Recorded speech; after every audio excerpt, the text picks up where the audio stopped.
Hey there guys, Prince Laharu-kun here, and welcome back to Let's Play Castlevania Aria of Sorrow. In the last episode, we finished off the arena and got the Bat Soul, which allows us to... which allows us to turn into a bat. And in this episode, we're back here because I completely forgot a secret, which, as I accidentally revealed to you before I meant to, is right here, which contains the samurai armor, which would have been incredibly useful armor at this point in the game, but I am a moron and didn't grab it. So, but here it is. If for whatever reason you're using this as a guide, and you probably shouldn't be, yeah. So this episode's going to be a little bit of cleanup that we have to do. It seems I've also got some squares that need filling up as well.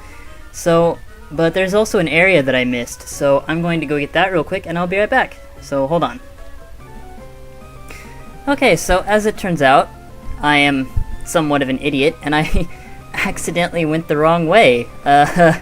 So anyway, we're just gonna go ahead and get this filled in area here, because there was a little bit here that we didn't get. So let's go ahead and fill in those dots real quick, because we want to go for 100% completion, which I looked up and I guess there's nothing for it. Apparently you don't get anything for getting 100%. According to one guide that I read online, which actually wasn't game FAQs. But I still want to, just to show off the whole map, you know? Oh, I did not mean to do that. There we go. It's kind of one of those things that, if there's an unexplored part of the map, it will bother me, but you can't get up here without the Bat Soul. But here, we have the Tall Hammer. The Tall Hammer is a lightning elemental hammer that has a swing just like that, except it's a really slow weapon. So, again, Claim Solai. Claim Souls. I don't know how you say that weapon's name. And I'm probably gonna get, like, corrected one day, a long time ago after the series is done or something. Anyway, I think that is pretty much the castle. Well, in terms of cleanup. So I'm gonna go to the next area. And so I'm gonna cut once again, so be right back.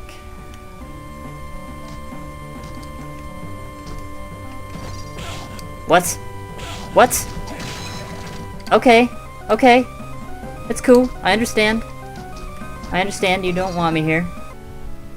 Alright, so here we are, back at the top floor, the area of the game that we could get to in, like, episode 4 and couldn't do anything about, because, if you remember, we have to get up there. But we can't get up there unless we get the Bat Soul, which we have now. And welcome, one and all, to the final area of the game. Oh man, I just got grabbed by the Oh, succubus. So there's multiple directions we can go, all of which will eventually lead to the same area, but we're gonna go to the left first if my memory serves correctly, and that is a really creepy one-eyed armor piece in the background. That is really creepy. Okay. And that's also pretty creepy. But guess what? Say hello to final guards! Fun times will be had fighting final guards. Oh god. I just took 58 damage, and yeah, there we go. How that didn't hit me, I don't know. That was really close. Final guards are annoying. Incredibly annoying, because they have a lot of health. Okay, so hopefully... hopefully that didn't show up, but... I'm not sure how that happened. Okay, anyways... we've got the Satan's Ring here, which is our next accessory, which increases our stats by a whole lot. So yeah, it's a really nice ring. It doesn't increase your luck, but the stat boost really more than makes up for it. And really, you only need luck whenever you're going for souls, and since the Satan's Ring is a nice stat boosting item, and since we haven't quite beat the game yet, it's a really nice ring to get, and it'll really help for these last areas. Which I think, while I'm thinking about it, I have this still equipped, really. I'm gonna go ahead and equip Triton, just because I want the extra damage to fight these things, because there's like 4 or so of them around, and the 66 damage doesn't seem like a lot, but really, if you consider each hit, it really adds up after a while. And I knew he was gonna do that, I should have moved. And Arañis. Arañis are really nice. Like, not as an enemy, but their soul. Their soul actually gives you an increased amount of experience. So if you're trying to do some grinding, or if you need to do, well, grinding, I guess, then I would recommend picking one of their souls up. Now, up here, on the other hand, is a secret passage. Which leads us to Gungnir, which I think is also misspelled. But hey, who's counting, right? This is a lightning-infused spear, kind of similar to the Tall Hammer, which doesn't have as much damage. But check out that attack animation. Although it kind of looks like Soma has no arm when he uses it. But that's a really nice spear if you prefer something with an element that isn't just a hammer, because hammers have annoying attack animations. I find them to be annoying anyway. And everything in this friggin' floor does a lot of damage. So we're making some good progress. Lubricant. Okay, so Stolas, moving onwards, are an interesting enemy. Instead of attacking you, at least I don't think they do, I always kill them too quickly, they will instead summon other enemies to fight you. Now, I don't know if they have a weakness to Holy. I'm fairly sure that they do. So if you have anything that's Holy, like the Climb Solai, will do a ton of damage to them, but they've got a lot of health, like I think 1500. Succubi, as you saw right there, will also hide themselves as a girl, and hey, Succubus Soul absorbs enemies' HP. Sweet. Also a really nice soul. And Red Minotaurs, more of those. Another good place to grind for Red Minotaur if you're looking for one. Yeah, Succubuses, that's what it is. That I meant earlier. Another... What the heck, man? Really? I wish I always got souls that easily. Lubicants are, by the way, really annoying to fight. Because rather than attempt to swing where they are, they'll attempt to anticipate where you are. And this is an empty room. Pointless room is pointless. Yeah, so Lubicants are really annoying to fight. So they'll generally aim for you, or they'll try to aim where they think you're gonna land, and it's actually kinda cool. Although it makes... Cause see how I was moving to the right there? Like, they base it on the direction you're currently moving, so you have to immediately consider, moving in the opposite direction when you're fighting them.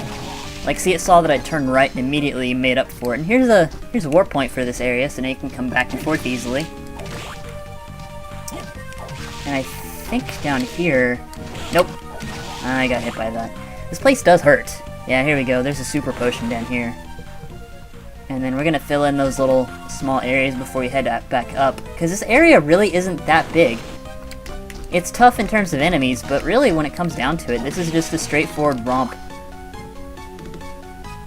And all the areas kind of look the same. Although they got some really cool backgrounds if you take the time to look. Like that really cool dragon statue right there. That's also really awesome. Never noticed it before. I don't know why. Which kind of doesn't really lend well to the whole, hey, this got a cool background if I don't pay attention to it, yeah? Alright. Please die. I love how, because I'm hitting him twice, the guard is coming up, so you don't know that they're called final guards because of it. Anyway, this is the direction that we would have taken if we went that way, but I'm not leaving, because if I do, we're gonna have to fight another final guard, and I really don't want to fight another final guard. These things are annoying as crap to fight. Try not to use too much of the Bat Soul because of SP consumption. And that pretty much sums up the enemies of this area. Like, there's really nothing to it. I mean, by this point you should be good enough at the games where the enemies are pretty easy, but... I mean, really, when it comes down to it, I will concede that this is a relatively easy game. Like, it's not that hard. And it's not just because of the items either, like... If I really tried to, I could probably beat this game without using any items. But I don't know, I just don't find this game to be that hard even without items. Which isn't to say it's bad, because I don't know if I've gone on this tangent in a previous video or not, in this series at least, or in any other video. But I understand and I always talk about games in these videos too. I really understand where people are coming from when they say they want a challenging game.